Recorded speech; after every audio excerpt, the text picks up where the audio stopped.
Hermanos míos, estamos ante la exposición de la palabra de Dios bajo el título Conociendo a Jesús el Cristo, el cuidado de sus pequeñitos. Y a manera de introducción debo decir que el evangelista Mateo ya ha venido dándonos esta frase desde más atrás, la frase clave, uno de estos pequeñitos. El evangelista Mateo ha dicho que debemos ser uno de estos pequeñitos para entrar en el reino de los cielos. Dice la Biblia, en verdad les digo que si no se convierten y se hacen como niños, es decir, como uno de estos pequeñitos, no entrarán en el reino de los cielos. Después Mateo dijo que nosotros debemos tener cuidado de no hacer pecar a uno de estos pequeñitos. Debo hacerme como uno de estos pequeñitos para poder entrar en el reino de los cielos. Debo tener cuidado de no ser tropiezo para uno de estos pequeñitos, dice Mateo. Pero el que haga pecar a uno de estos pequeñitos que creen en mí, mejor le sería que le colgaran al cuello una piedra de molino, de las que mueve un asno, y que se ahogara en lo profundo del mar.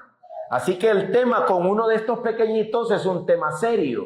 Y hoy lo que veremos es lo que Jesús demanda. Jesús demanda el cuidado de esos pequeñitos, que debemos cuidarnos unos a los otros, considerándonos todos como uno de esos pequeñitos. Debo mostrar un cuidado por mis hermanos en la fe. Recuerde que ya dijimos el domingo anterior, ¿quiénes son uno de estos pequeñitos? No son los niños. Los niños están siendo tomados como ejemplo para decir que hay que hacerse como uno de esos pequeñitos para entrar al reino de los cielos. Así que los pequeñitos que deben ser cuidados somos nosotros. Pocas veces nos han llamado tan bonito, ¿verdad? Nos dicen pequeñitos. Es interesante cómo Jesús en los evangelios a veces usa estas expresiones. Como le dijo a aquella mujer, ¿se acuerdan?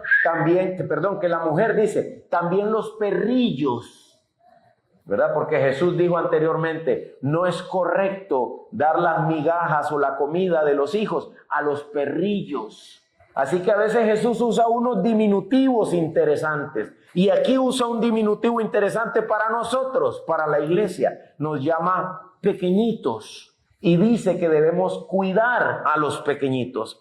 Como primer punto del sermón, vamos a considerar un poco el contexto y la respuesta a por qué cuidar a los pequeñitos. Hermanos, ¿por qué tenemos que cuidarnos entre nosotros? ¿Por qué? ¿Qué tengo que ver yo con Roberto? Como diría Caín. Caín dijo, ¿qué tengo que ver yo con mi hermano? ¿Por qué me preguntas a mí por mi hermano?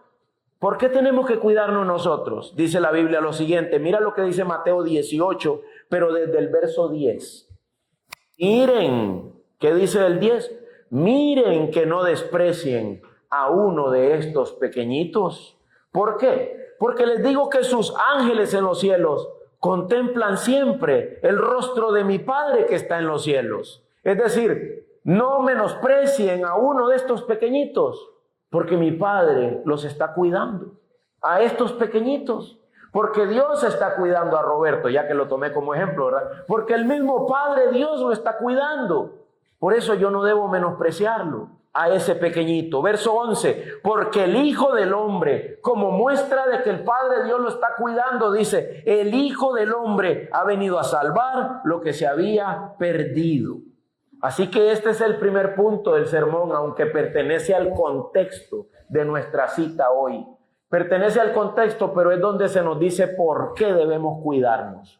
¿Por qué debo cuidar yo a mi hermano? Porque Cristo murió por él, porque Cristo fue entregado por él, porque el Padre ha movido el cielo y la tierra para rescatarlo. ¿Por qué no habría yo de cuidar a mi hermano?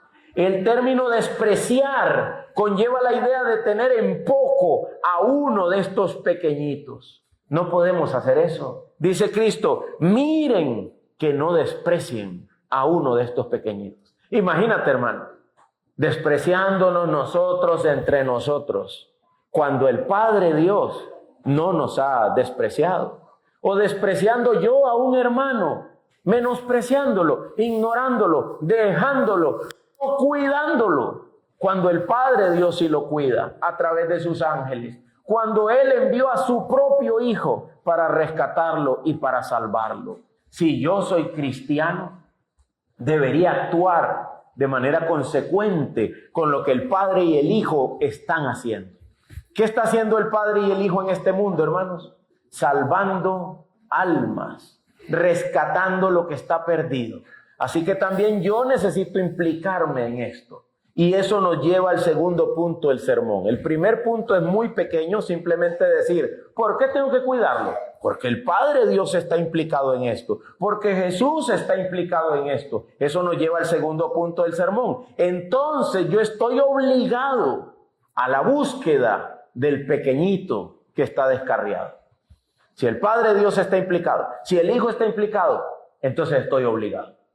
El apóstol Pablo dice, yo estoy obligado, me es necesario, estoy apretado en mi corazón, tengo que predicar a Cristo, tengo que proclamarlo, es decir, tengo que ir por aquel que está descarriado.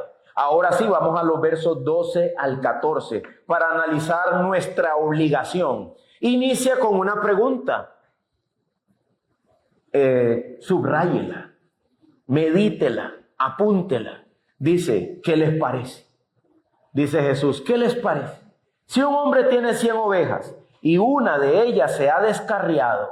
Otra pregunta, ¿no deja las 99 en los montes y va en busca de la descarriada? La respuesta es, pues sí, si tiene 100, usted no deja lo que tiene y se va a buscar lo que se le perdió. Si usted tuviera 100 vacas, nosotros somos más un contexto de ganadería. Si usted tuviera 100 vacas, no deja usted ahí quieta las 99 que ya encontró y va a buscar las 100 que está perdida. Y no para hasta encontrarla. Si la hermana Yendri tiene 3 niñas, si llega un día y solo encuentra 2, de una vez dice, ustedes quédense aquí quietas, voy a ir a buscar a su hermana. Eso es un hecho, dice Jesús. Ah, pero ¿qué les parece? Como diciendo el Señor, ¿y tú vas a dejar perdido al hermano que se ha descarriado? ¿Y tú no vas a ir por él a buscarlo y tratar de rescatarlo? Verso 13. Y si sucede que la haya, en verdad les digo que se regocija más por esta, la que estaba perdida, que por las 99 que no se han descarriado, porque esas siempre estuvieron seguras, esas siempre estuvieron en el lugar correcto. Así dice Jesús, y con esto nos da una vez más la razón por la cual debo ir a buscar y cuidar a mi hermano pequeñito. Así no es la voluntad del Padre que está en los cielos que se pierda uno de estos pequeñitos. Así que, hermanos míos, de manera sencilla, clara, podemos decir, entonces estamos obligados. Estamos obligados todos a ir a buscarnos los unos a los otros. Y está hablando de alguien que está descarriado. ¿Alguna vez usted ha visto que un hermano no vino a culto? ¿Usted le ha puesto un mensaje? ¿O lo ha llamado? Más vale que sí. Si somos 22 miembros, yo creo que ese hermano debería recibir 22 mensajes. Plin, plin, plin, plin. Dice, ¿qué pasa? Y va y revisa el WhatsApp. Todos los hermanos de la iglesia, hermano, ¿cómo estás? ¿Qué te pasó? ¿Qué fue que no te vimos hoy? ¿Te está pasando algo? ¿Te ocurrió algo? ¿Estás en el hospital? ¿Qué pasó, hermano? Hermanos míos, todos estamos comprometidos. Este es el discurso de Jesús a sus discípulos y les habla de la necesidad, la obligación de buscar al pequeñito que está descarriado. Al pequeñito que no apareció hoy al culto. O al hermano que lo veo como que anda por malos pasos. Hay que ir a buscarlo, hay que ir por él, hay que tender el lazo y tratar de recuperarlo. Vamos a analizar las palabras que se usan entre estos 3 versículos, 12, 13 y 14. Primero, descarriado. ¿Sabes que esta palabra hace referencia a la acción no voluntaria? Acción no voluntaria del hermano. El hermano está perdido, se ha descarriado por ignorancia. El hermano está descarriado por desconocimiento. Y a veces el descarrío de las ovejas ocurría hasta por descuido de los pastores del rebaño. El pastor se ponía tal vez a comer o se echaba un sueñito y cuando abría los ojos faltaban ovejas. O bien la oveja agacha la cabeza y va comiendo y no se da cuenta que se fue entre un hueco. O va comiendo y chequea y hay dos con ella y ella piensa que ahí va el rebaño. Así que ella sigue. El rebaño se fue por otro lado y ella se fue siguiendo solo a dos o a una que lo está jalando hacia la perdición. Es un extravío no voluntario. Recuerden eso, es muy importante. Debo ir por mi hermano pequeñito porque está extraviado y no por gusto. Hermano mío, ¿usted quisiera apartarse de Cristo? Si me lo preguntan a mí hoy, yo diría, no, ¿qué esperanza habría para mi alma? Pero si no tienes cuidado te vas a perder. Y mis hermanos son los que van a ir por mí para rescatarme, porque yo me extraviaría sin querer, de manera no voluntaria, simplemente por ignorancia o por desconocimiento. En este caso, la oveja no estaba perdida por descuido del pastor. La oveja no se perdió por descuido del pastor, porque el pastor es muy responsable. Dejó las 99 en el monte y se fue a buscar la que estaba descarriada. Esa expresión en el monte hace referencia a la responsabilidad del pastor. Él las deja en un lugar seguro, muchas veces bajo el cuidado de otro pastor supervisor, y él se va a buscar la que está perdida. Así que recuerde, hermano, está descarriado el hermano pequeñito, pero no por gusto, simplemente de manera ignorante o por desconocimiento se ha descuidado y hay que ir a buscarlo. Ahora, cuando la haya, dice que se regocija más por la descarriada. Es interesante que en el original el énfasis no está en encontrar la oveja perdida, está en hallarla después de buscarla. ¿Me explico, hermanos? El regocijo no es ir a buscar la oveja perdida. El regocijo es que tuve que buscarla y la encontré. El gozo de este pastor está en que se dio a la búsqueda. De manera, creo yo, claramente animándonos a que experimentemos el gozo que hay de ir por el alma de un hermano. A veces me dicen algunos hermanos, pastor, gracias por tenerme presente, gracias por ponerme el mensaje. Y yo digo, gracias a Dios que le mandé el mensaje, porque a veces uno supone que simplemente no vino por alguna cosa pequeña y resulta que era una gran cosa. Pero el gozo que se experimenta al poder luego intercambiar mensajes y pastorear al hermano a que siga caminando en la fe, de eso está hablando ahí el texto cuando dice que tiene mayor gozo, porque la ha buscado, porque ha sudado por ella y por fin la trae de vuelta. Y es interesante que la trae de vuelta ¿a dónde, hermanos? Al rebaño, al rebaño. No es buscarla para ir a formar un nuevo rebaño.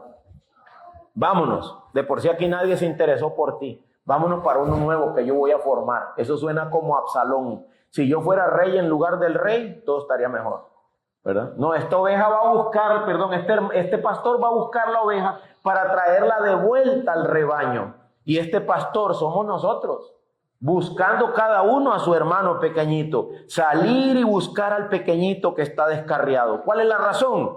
No es la voluntad del Padre que se pierda uno de estos pequeñitos.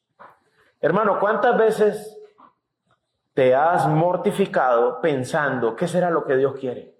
¿Qué será lo que Dios quiere? A veces uno tiene ciertos problemas y uno dice, ¿qué será lo que Dios quiere? Pero aquí la voluntad de Dios está clara. En cuanto a cuidar a los hermanos, a los pequeñitos, ¿cuál es la voluntad de Dios? Vayan, búsquenlos, cuídenlos, tráiganlos de vuelta, no permitan que se descarríen. El texto nos pone de frente ante una oveja que está descarriada, perdida involuntariamente, extraviada por su incapacidad propia, o bien por el descuido del pastor, que no es el caso, y nos muestra que la voluntad del Padre Dios es que vayamos por ella. Ahora bien, ¿y qué pasa si no es una oveja? ¿Cuál es el procedimiento para ir por ella? El procedimiento para ir por ella está descrito en los versos 15 en adelante. Míralo, por favor. Identificando al pequeñito descarriado.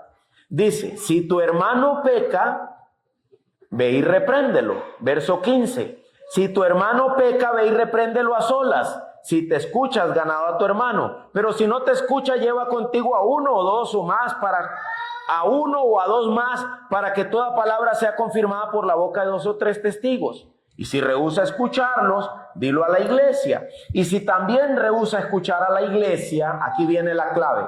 ¿Qué dice ahí, hermanos? Sea para ti como el gentil y el recaudador de impuestos. Ok, voy a hacer algo que normalmente no se hace. Casi siempre vamos explicando versos. Es decir, me tocaría explicar 15, 16 y 17. Yo voy a empezar por el 17. El 17 dice, sea para ti, si no te oye, no te escucho a ti, no escucho a los 2 o 3, no escucho a la iglesia, sea para ti como el gentil y recaudador de impuestos. ¿Por qué me enfoco en eso? Porque para eso es el método que se nos acaba de dar. El método que se nos acaba de dar es para identificación del pequeñito que está perdido. La expresión sea para ti significa sepan con claridad. Sepan con claridad.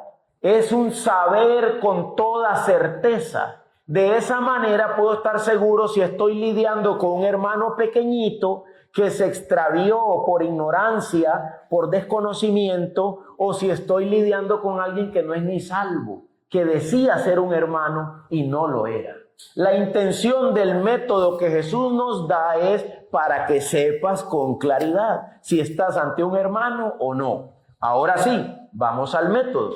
El método es, recuerde el punto 3 del sermón, identificar al hermano pequeñito que está extraviado. El primero es, cuida a los pequeñitos, porque Jesús vino a salvarlos. El segundo es, estamos obligados a ir a buscar al pequeñito extraviado. Y el tercero es, ¿y cómo lo identifico? Está extraviado, ¿no? Anda perdido en las montañas. ¿Y cómo sé si es de mi rebaño o no? ¿Cómo puedo saber eso? De repente no pertenece a este rebaño. Yo pensaba que era uno de los míos pequeñitos que se había extraviado. ¿Cómo puedo saberlo? Dice Cristo, yo te voy a responder cómo. Aplica este método. El método tiene 3 niveles. El nivel privado, el nivel intermedio y el nivel público. Vamos a ir al primero por partes. Verso 15. Si tu hermano peca, ve y dile. Y la expresión si tu hermano peca trae por dentro el concepto de peca contra ti. Si el hermano peca contra ti, ve y dile estando tú y él solos. Eso es lo primero. El hermano peca, cualquiera que sea el hermano, y peca contra ti, quien quiera que tú seas. Pastor, ¿quién es el único que tiene que ir a buscar pequeñitos descarriados? ¿No es usted? No, todos nosotros, cualquiera. ¿Te ha ofendido un hermano? ¿Ha pecado un hermano contra ti? ¿Tú te diste cuenta de que él ha pecado contra ti? ¿Qué dice la Biblia? Ve y dile. Ve y dile. Normalmente le decimos a la esposa. Normalmente le decimos al otro hermano. Mira que yo no sé qué será lo que pasa con este hermano. Mira que el otro día, y ya le cuento al hermano. Eso no es lo que la Biblia dice. Si tu hermano peca contra ti, ve y dile. La expresión ve tiene que ver con ir para hacerlo volver. En la frase el sentido es buscar retornarlo, retornar a la unión, retornar al vínculo que teníamos, que ya no nos sigamos dividiendo más, porque él pecó contra mí y si yo no se lo digo, ya yo ando una espina clavada, ya yo ando un resentimiento, un algo en mi corazón que no lo he hablado con mi hermano. A veces, hasta es simplemente un malentendido. A veces no, ¿verdad? Pero ciertamente en ocasiones es simplemente un malentendido. Que cuando yo fui y le hablé, se soluciona, ¿verdad? A veces yo le digo a las hermanas, no sé cómo se sienten, alguna hermana o hermano, pero yo le pregunto, hermano, ¿por qué? Dios le bendiga, ¿cómo está? ¿Por qué no vino a culto? Porque yo no sé. Yo puedo decir, ya no quiere nada con Cristo.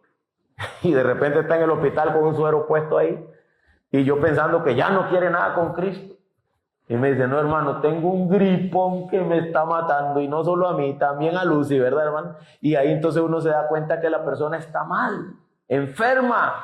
Y ya uno concluyendo, ¿será que está enojado conmigo? ¿Será que ni me saludó? ¿Será que tal? ¿Ese será qué? Dice el pastor Marcos Peña, no me leas. Ven y pregúntame, ¿te parece que te ofendí? Ven y dímelo. Hermano, mira, vi que tuvimos ahí un malentendido. En serio, hermano, yo ni te vi.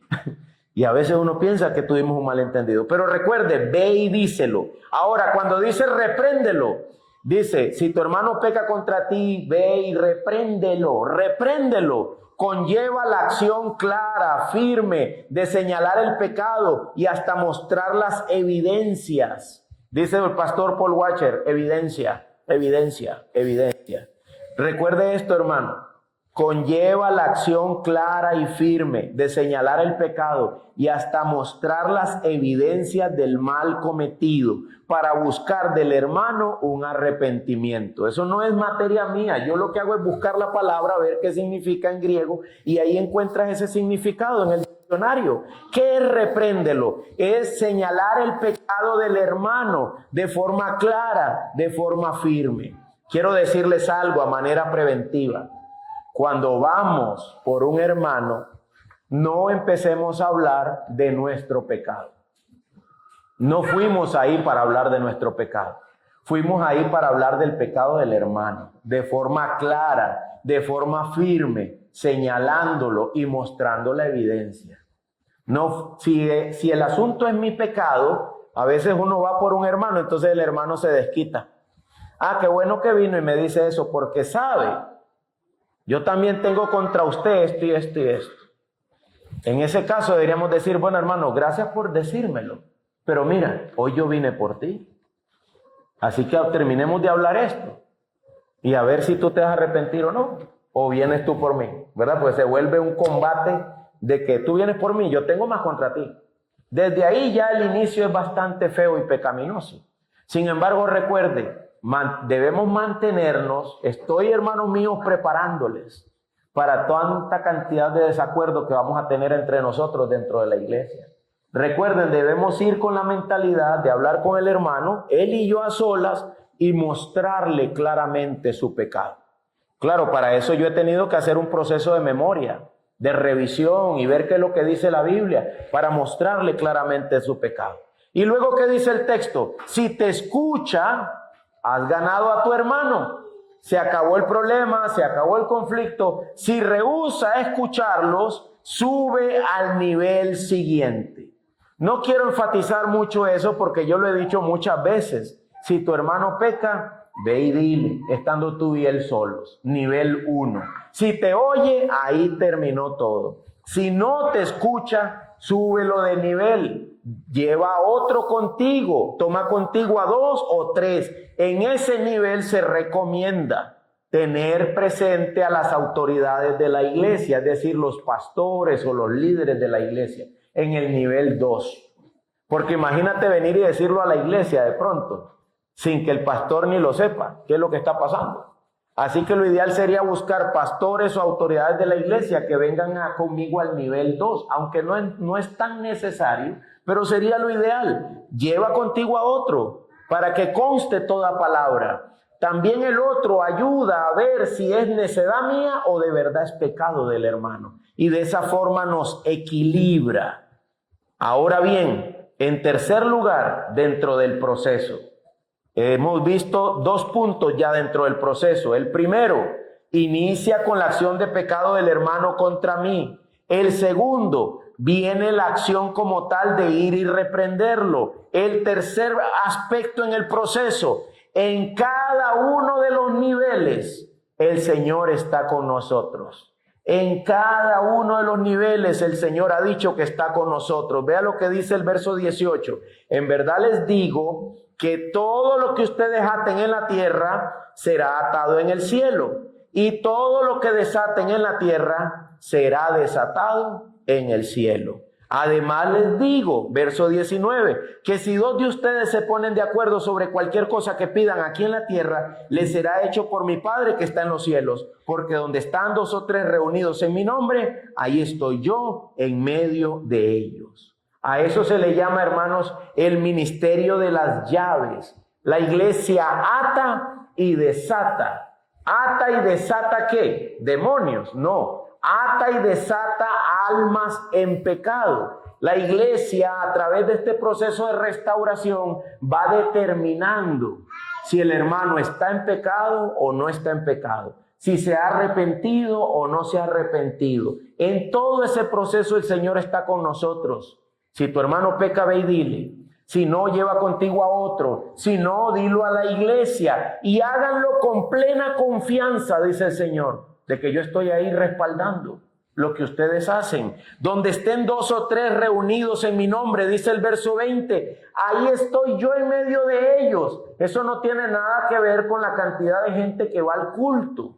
¿Han oído eso? Que dice la gente, es que es donde estén 2 o 3, ahí está el Señor con nosotros. Eso no tiene nada que ver con culto, tiene que ver con el proceso de rescate del hermano que se ha extraviado. Porque va uno y luego ya, si no me hace caso, tengo que ir con otro. De inmediato tengo que ir con otro. Y en esos 2 o 3, ahí está el Señor en medio de ellos. Ya ha iniciado un proceso de restauración cuando llevamos al otro, ya ha iniciado un proceso de restauración formal por el hermano. Recuerden que siempre es con la mentalidad de que es uno de los pequeñitos, y el proceso lo va a confirmar. Si es uno de los pequeñitos, debería hacerte caso a la primera. Suponiendo que no hizo caso, debería hacer caso a la segunda. Suponiendo que no hizo caso, debería hacer caso a la tercera. Y si no hizo caso ni a la iglesia, entonces, dice Cristo, no eres ningún pequeñito. Es un gentil, es un publicano. Es alguien que no conoce a Cristo, es alguien que vende su propia patria, eso es lo que hacía un publicano, y en aquel tiempo eran lo peor de lo peor, los publicanos y los gentiles. Así que es alguien que verdaderamente no tiene a Cristo. Tristemente debo decir, la idea es menospreciable, es decir, la persona es menospreciable. Pero ¿qué fue lo que Cristo dijo antes? No menosprecien a uno de estos pequeñitos. Entonces hay un proceso para determinar si le podemos dar valor como uno de nosotros o si más bien hay que dejarlo. No es de uno de nosotros. Y noten que en ese proceso Cristo está y dice, yo afirmo lo que ustedes afirmen. Si ustedes dicen que no es, no es. Y si ustedes dicen que es. Yo avalúo lo que la iglesia afirma. Hermano, la iglesia tiene una herramienta para determinar quiénes son los pequeñitos y quiénes no. ¿Ella se inventó la herramienta? No, se la dio Cristo. El instrumento, dicen, ¿verdad? En las ciencias académicas, el instrumento que la iglesia usa es un proceso que nosotros llamamos disciplina. Un proceso de disciplina. Si peca, ya es de nosotros, dice que es de nosotros, y peca, ¿qué hay que hacer? Ve y dile. ¿Tienes que esperar que el pastor vaya? No, tú puedes ir, ve y dile. Habla con él. Es más, dicen algunos santos, si peca delante de ti, es porque Dios quiere usarte a ti. Pastor, ¿y qué hago si es mi esposo? Dile. Pero no lo regañes. Dile, dice, ¿verdad? Dile. Mi amor, he estado viendo, quería hablar contigo. Sí, dígame, ¿qué pasó? Vamos a suponer que el esposo es tranquilo. Sí, dígame, ¿qué pasó, mi amor? Amor, mira, yo he visto que tú usas estas palabras, hablas de esta manera, y yo veo aquí que la Biblia dice que eso no glorifica a Dios. Sí, amor, tienes razón. Hace días lo vengo pensando. Gracias por decírmelo. ¿Qué haces, esposa? Le das un abrazo y oran juntos. Amor, cuando veas que yo uso esa palabra, haga un ruidito, algo, una cosa, para yo darme cuenta que estoy haciendo algo que no, acordarme. Sí, mi amor, yo te voy a ayudar. Ya está, nadie tiene por qué saberlo. Ahora, ¿qué dice la Biblia? Si te oye. Y si no te oye, oír es estar de acuerdo contigo.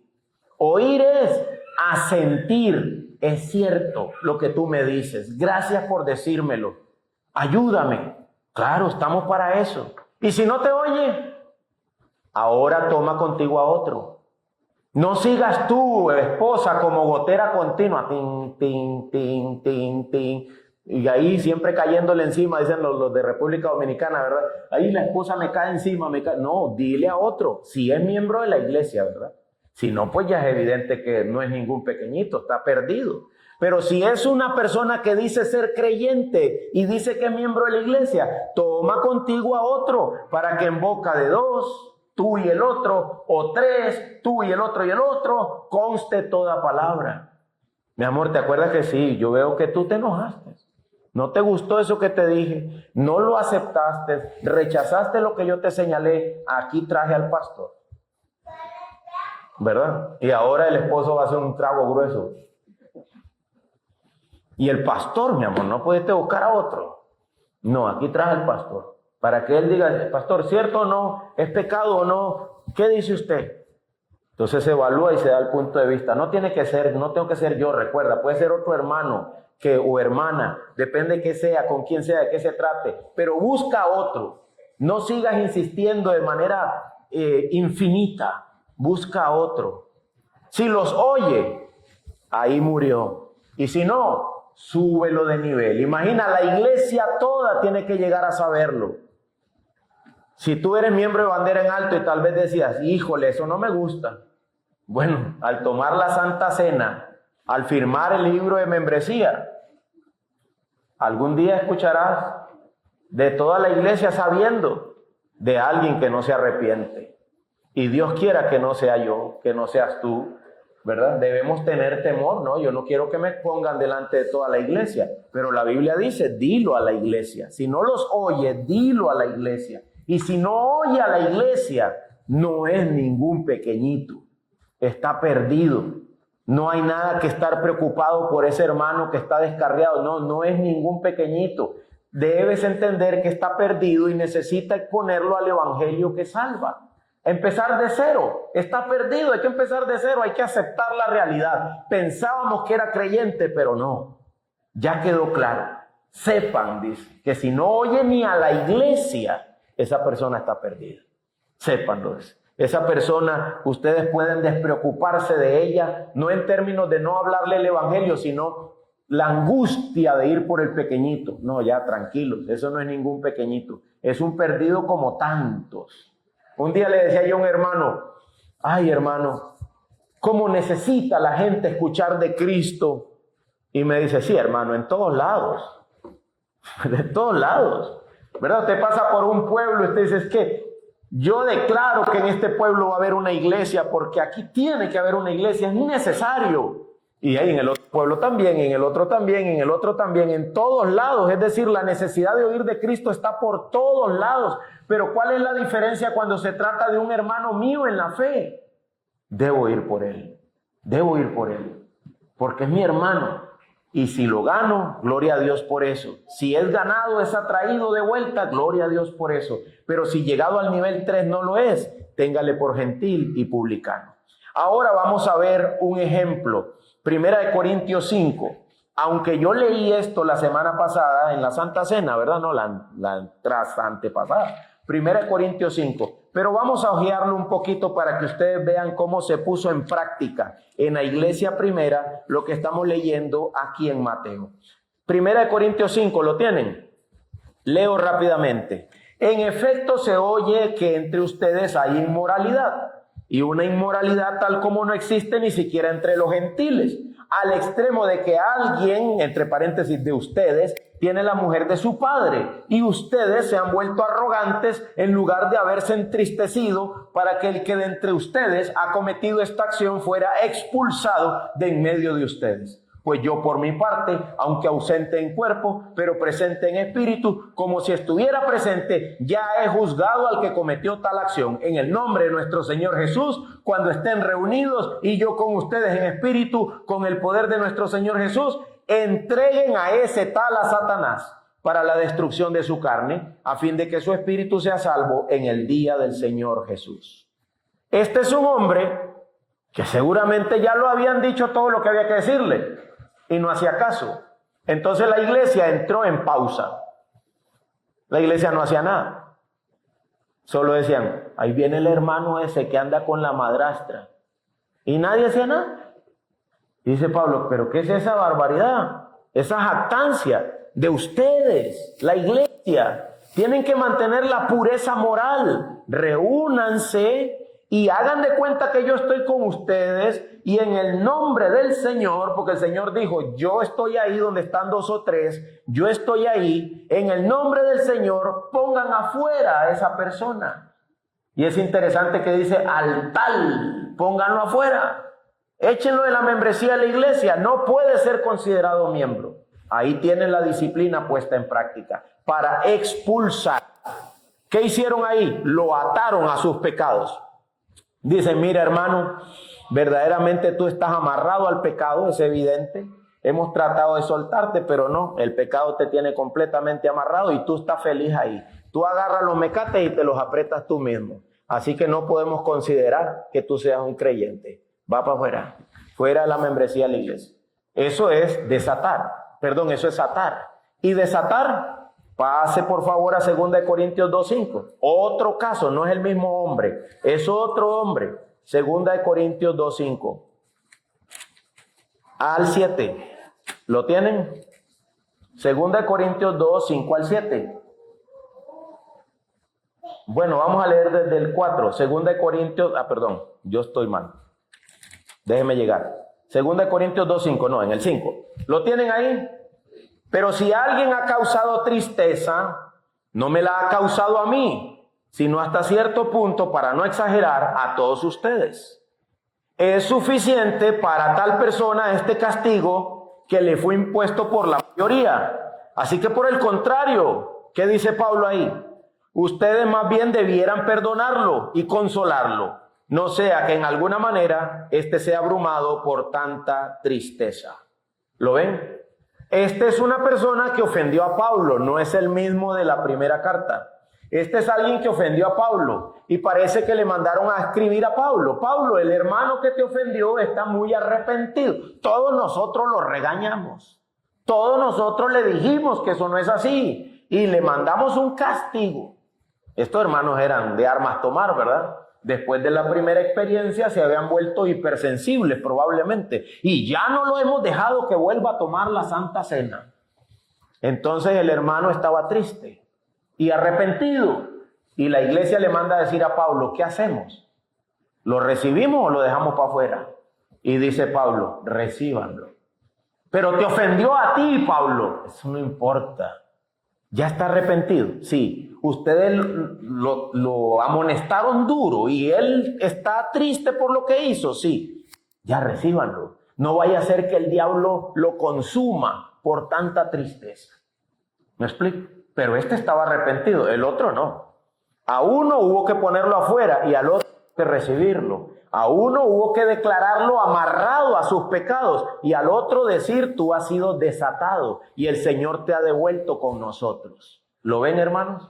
El proceso de disciplina es lo que el Señor nos ha dado para este fin. Y recuerde, nadie puede atar a alguien o desatar a alguien solito.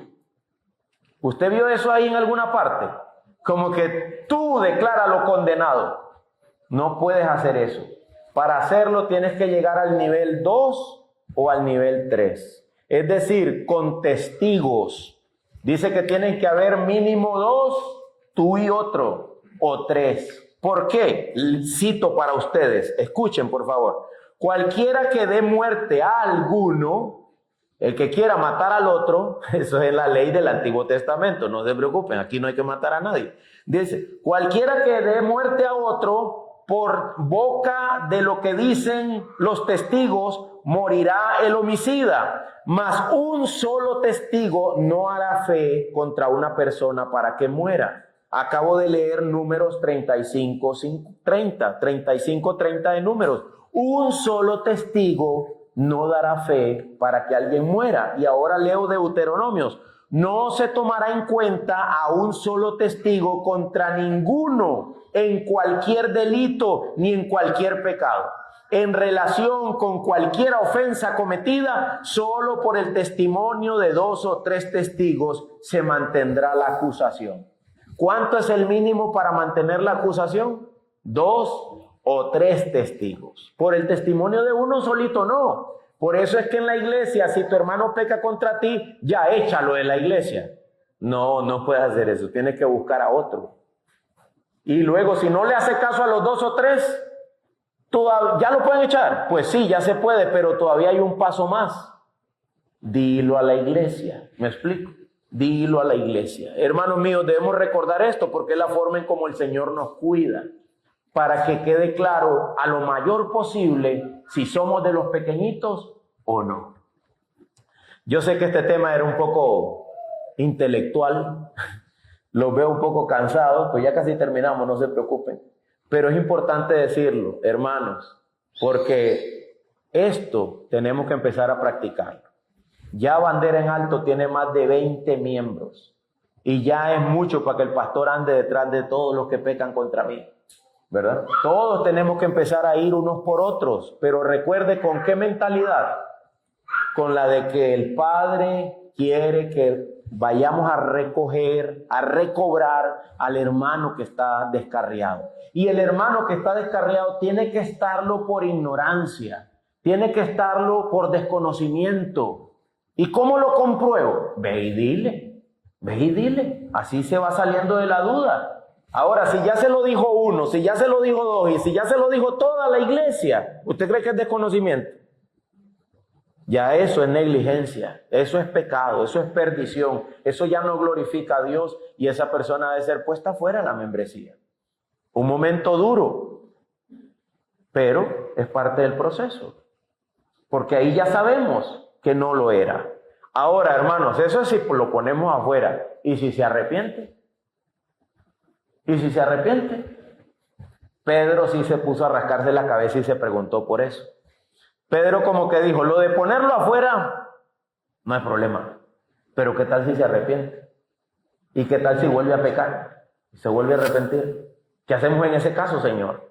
Bueno, vamos a ver, Mateo 18:21. Entonces, acercándose Pedro preguntó a Jesús, Señor, ¿cuántas veces pecará mi hermano contra mí que yo haya de perdonarlo?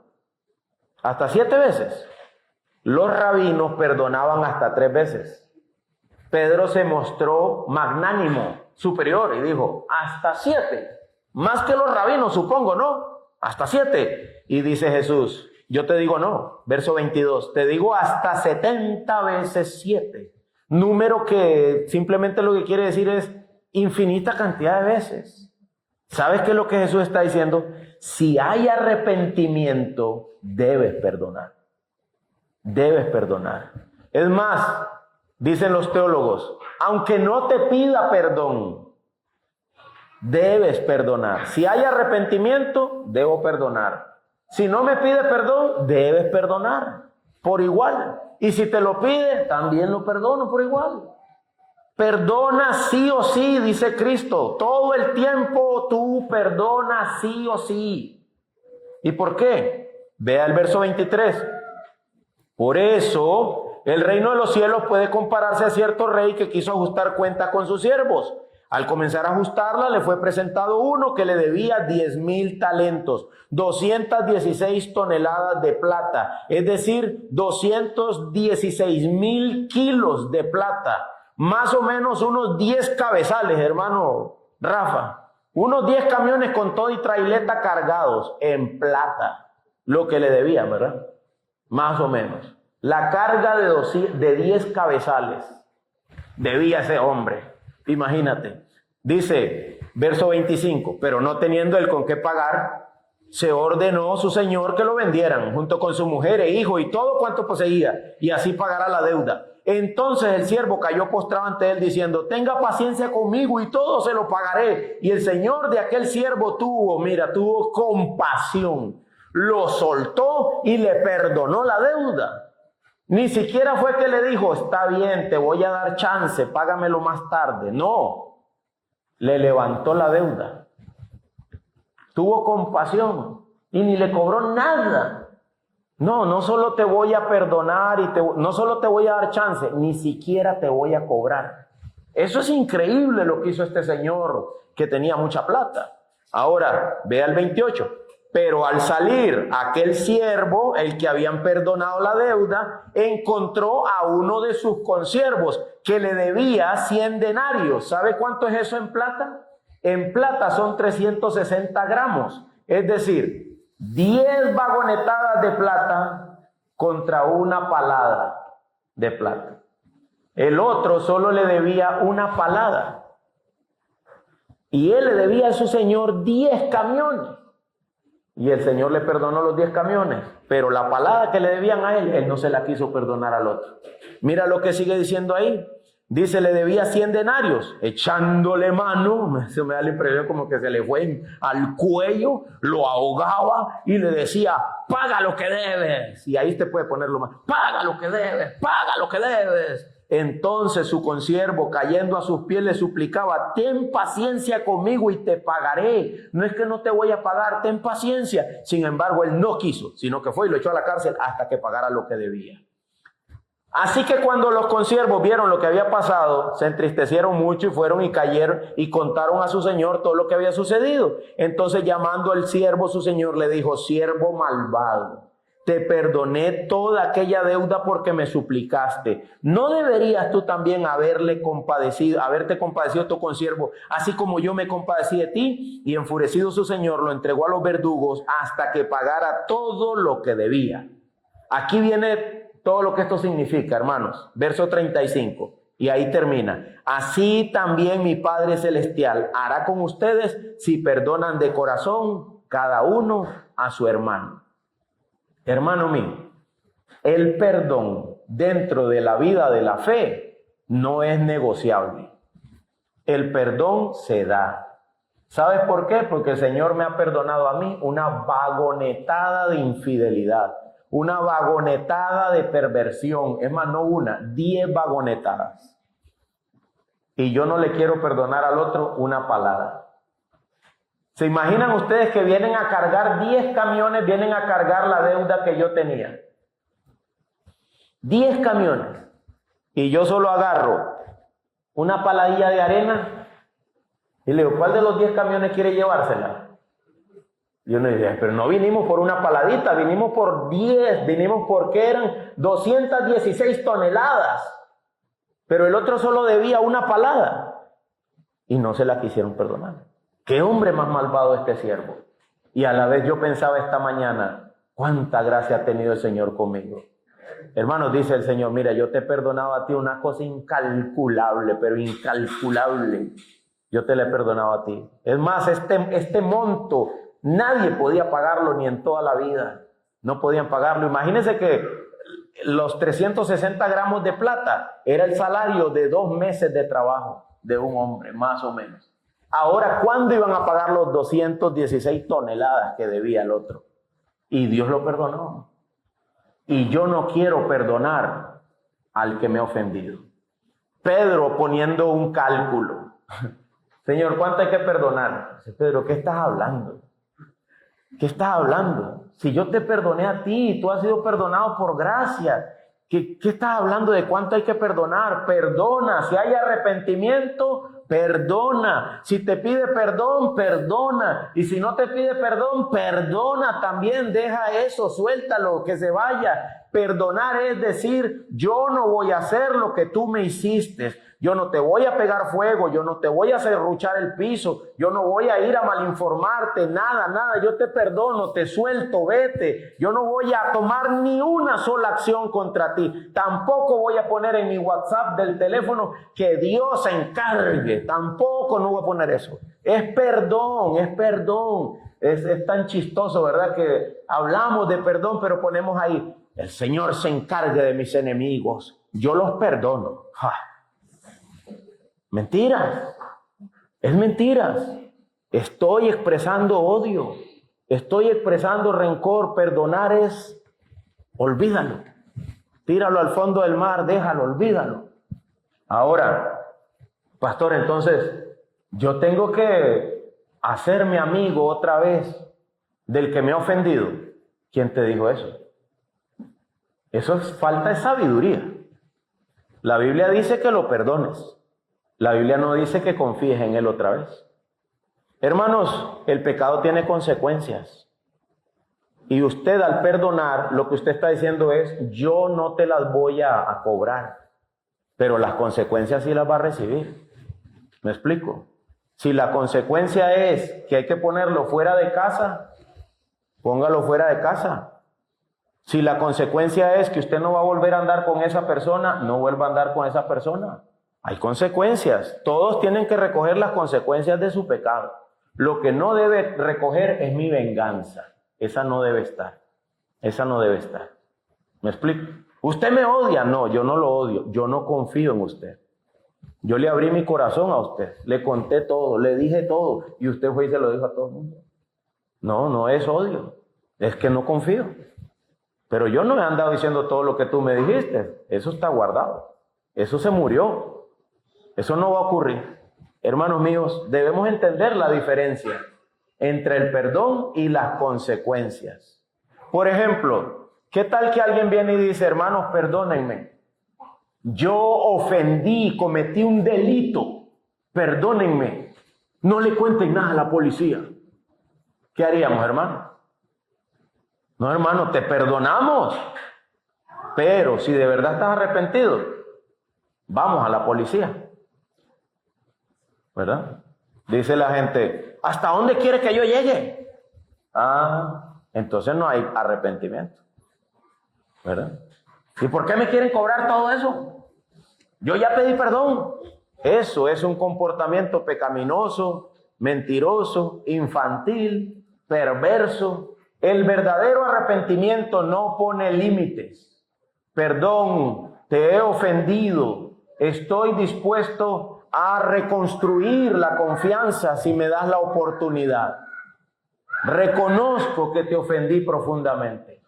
Y uno le dice, mira, yo te perdono. ¿Me das la oportunidad de reconstruir la confianza? Depende de qué tanto me has ofendido. Pero si digamos que estamos empezando, te doy la oportunidad, 100%, vamos. Estamos hablando, hermanos, no de alguien que incurre en pecado y pecado y pecado. Estamos hablando de que si debo perdonar, sí debo perdonar. El perdón no es negociable, el perdón se extiende sí o sí. Significa no tomaré venganza, no me la voy a cobrar. Pero las consecuencias del pecado siempre las hay. Dime, ¿dejarías sin llave la caja fuerte cuando sabes que alguien te robó? Pero tú ya lo perdonaste, sí ya lo perdonaste, pero ¿dejarías la llave, el cajón otra vez sin llave? Yo creo que no. Mira, lo siento, yo te perdoné y hasta te devolví el trabajo, pero no te vuelvo a dejar la caja sin llave. A partir de hoy, cuando hagas caja, yo voy a venir a hacer caja contigo. Yo voy a revisar el inventario también. Estás perdonado, pero no puedo ser tan tonto y dejarte la confianza abierta. Espero haber sido claro con eso, hermano. Creo que es muy importante que nosotros tengamos claro la diferencia entre una y otra. Pero ciertamente de que perdonamos, perdonamos.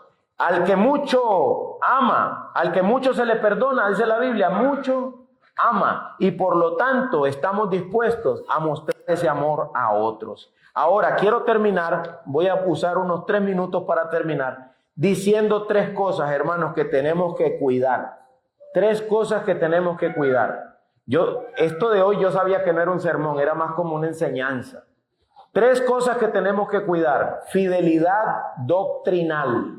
Fidelidad doctrinal. Vaya conmigo a 2 de Juan 1:9, por favor. 2 de Juan 1:9. Los hermanos pequeñitos tienden a perderse por temas de doctrina. Hay que asegurarnos de que tengamos la doctrina de Cristo. 2 de Juan 1:9. ¿Lo tienen? Si no, yo se los leo. Pero recuérdenlo. 2 de Juan 1:9. De hecho, solo hay un capítulo. Dice así, lo siguiente. 2 de Juan 1:9. Todo el que se desvía y no permanece en la enseñanza de Cristo, ¿qué dice, hermanos? No tiene a Dios. Todo el que se desvía y no permanece en la enseñanza de Cristo, no tiene a Dios. ¿Qué deberíamos predicar, hermanos? A Cristo. A Cristo. ¿Qué deberíamos cantar? A Cristo. ¿De quién deberíamos proclamar siempre? De Cristo. Tengamos cuidado porque hay algunos desvíos. Algunos de ellos se llaman dogmas. Hay personas que creen que son cristianas, pero lo que defienden es un dogma. Otras personas creen que son cristianas, pero lo que predican no tiene nada que ver con Cristo. Nada que ver con Cristo. Ahí estaba viendo yo a una persona que dijo, a punta de dólares te meto al cielo si es necesario. ¿Verdad? Uno diría, Eso no tiene nada que ver con Cristo y por ende no tiene nada que ver con Dios. Hermano, si tú estás hablando con un hermano miembro de la iglesia y empieza a hablar cosas que no son acorde a la doctrina de Cristo, ¿qué hay que hacer? Ve y dile. Ve y dile. Hermano, eso no tiene nada que ver con Cristo. Recuerda, hay que cuidar la fidelidad doctrinal. Que nosotros sigamos viviendo a Cristo, predicando a Cristo, proclamando a Cristo. Tenemos que cuidar la pureza de vida. No lo vamos a leer, ya lo leímos en 1 Corintios 5. De cierto, se oye que hay entre ustedes inmoralidad. La iglesia tiene que cuidar la pureza de vida. Tenemos que reaccionar. Hermano, yo quiero hablar con usted porque yo vi a tal hermano así, yo le dije y no me hizo caso. Ya, yo creo que no podemos permitir esto. No podemos permitirlo, hay que reaccionar contra eso. Y no tienes por qué esperar al pastor. Recuerda, si hay problemas de fidelidad de doctrina, habla. Si hay problemas de pureza de vida, habla. Y la tercera, Tito 3, 10 al 11. Tito 3, la tercera área de sumo interés que nosotros debemos cuidar dentro de la iglesia. Tito 3, 10 al 11, lo que es la unidad. Debemos cuidar la unidad. Tito, capítulo 3, versos 10 y 11, ¿lo tienes? Al hombre que cause divisiones, después de la primera y segunda amonestación, ¿qué dice? Recházalo, sabiendo que el tal es perverso y está pecando, habiéndose condenado a sí mismo. La unidad de la iglesia. Si hay un hermano que está causando división, hablando mal unos de otros, dividiendo la iglesia, dice, después de la primera y la segunda amonestación, ni llegó a la tercera, ¿vieron? Después de la primera y la segunda amonestación, recházalo, hágalo a un lado. Ese hombre es un perverso. No se puede trabajar al lado de quienes nos están separando. Hermanos, entre nosotros como iglesia debemos cuidarnos. De verdad podemos decir lo que tenemos que decir como miembros de la iglesia y saber que todo lo vamos a entender bien. A veces dicen, no diga eso porque hay un hermano que todo lo malentiende. Hay un hermano que siempre para él es otra cosa. Hay que ir y hablar con ese hermano. ¿Por qué? Porque hay que cuidar la unidad de la iglesia. Ustedes han visto que nos decimos familia. Familia. Hay hermanos aquí con los cuales nos sentimos plenamente cómodos y podemos ser nosotros mismos. Pero si hay que andarse como de caites de lata porque si no me malinterpretan, entonces no es familia. Yo cuando llego a mi casa me quito los zapatos, me pongo sandalias, me quito el pantalón, me pongo una pantaloneta y salgo en camiseta y usted cree que mi hijo se espanta. No, porque somos familia. Él no dice, pastor, usted no debería andar vestido así. Yo le diría, que le agarraría y yo le digo, ¿qué te pasa? O sea, estamos en la casa. No estoy hablando de que sea algo indecente. Mi pantaloneta, mis sandalias, ya, se acabó el culto. O sea, esta es la casa, la familia. Hermano, nosotros hemos de ser familia y serlo de verdad. Serlo de verdad. ¿Verdad? Por eso decíamos, la hermana Monique, no hermana, ahora le damos pollo frito. ¿Verdad? Porque somos familia. Hemos de saber, conocernos. No hay problema. Somos hermanos, somos una familia. Debemos trabajar en esa unidad, mantener esa unidad. Pero si hay alguien que apretamos así, pero él aprieta así, háblale. Venga, esto se aprieta así como familia. Okay. Otro día, otra vez ya van 2 veces, hermano. ¿Qué dice la Biblia? Después de 1 y 2 amonestaciones, deséchalo. Ese está echado a perder. No entiende lo que significa la unidad de la iglesia. Tenemos que trabajar por esa unidad. Hay gente que ha venido aquí y me dicen, hermano, es tan bonito, se siente todo tan unido, tan bonito. Y Dios quiera que sí, yo le digo, siga viniendo. Dios quiera que siga sintiendo todo tan unido, tan bonito. Pero tenemos que trabajar, hermanos, para que sea todo tan unido, tan bonito.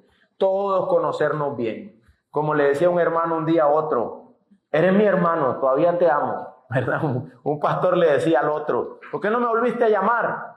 Y el otro no contestó y le dice, bueno, ya sé por qué no me volviste a llamar, es decir, te enojaste por algo. Pero quiero decirte algo, eres mi hermano, todavía te amo, ¿verdad? Nosotros hemos de saber, sí, ese es el hermano Chano, así es él. Ese es el hermano mientras no sea pecado. ¿Me explico? Mientras no sea pecado, ese es el hermano, así es él, así es él. Ese hermano, hay que tenerle compasión, vamos, sigamos todos juntos para adelante, mientras no sea pecado, ¿me explico? Porque hay particularidades de comportamiento que debemos soportar y amar, seguir juntos, ¿verdad? Muy bien, hermanos, nada más que decir, si tienen preguntas, por favor, escriban al WhatsApp, porque yo sé que ese tema genera muchas preguntas. No espere a estar en una situación en la que usted no sabe qué hacer, mejor infórmese. ¿Le surgieron preguntas? Póngalas. Escríbalas. De repente hacemos hasta unos videos cortos para subirlos y responder las dudas de los mismos miembros de la iglesia. Pero acuérdese, hermana, si usted tiene esposo y es miembro de la iglesia, ¿qué dice la Biblia? Si alguna tiene preguntas, pregunte en casa a su marido. Así lo obliga a estudiar. Y así él tiene que examinar para dar respuestas. Vamos a orar.